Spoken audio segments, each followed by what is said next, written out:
15 years ago, Marshall Smith had a promising career in the BC government, including a role as Chief of Staff to the minister responsible for the 2010 Vancouver Olympic Games bid. But Smith lost it all. In an interview with the province, Smith shared the story of his promising youth derailed, his struggles to get back on track, his recovery, and the bright future he sees not only for himself, but for the millions of other Canadians in recovery.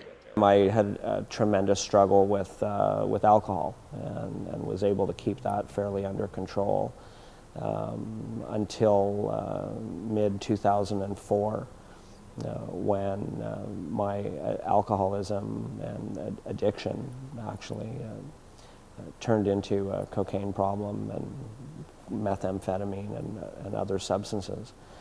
And that was really a very serious spiral. I got very sick with addiction,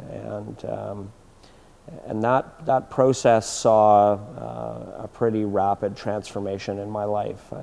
My career began to get in the way of my drug use, and as it does, and so I sort of shed my suit jacket and tie and wound up vanishing into the streets of Vancouver, where I lived as a homeless addict living off the avails of the streets for years. We're about a block away from an old shipping container that I used to live in when I was out on the streets, and and oddly enough, I happened to be settled here a block away in this new building. And I got clean and sober by going to treatment. Took that process very seriously.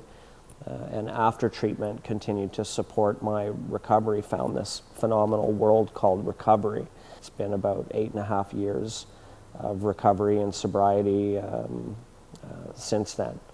There's millions of Canadians, upwards of 4 million Canadians, if you look at the Statistics Canada 2012 mental health survey, living in short and long-term recovery from addiction in this country. But they're often silent about their experiences and successes. And there's been, over the last year or 2 years, I've been very privileged to be part of a conversation in Canada at a lot of different levels about moving recovery to the forefront and shifting the conversation from the problem that addiction is in our community to celebrating the solution that recovery is for so many people.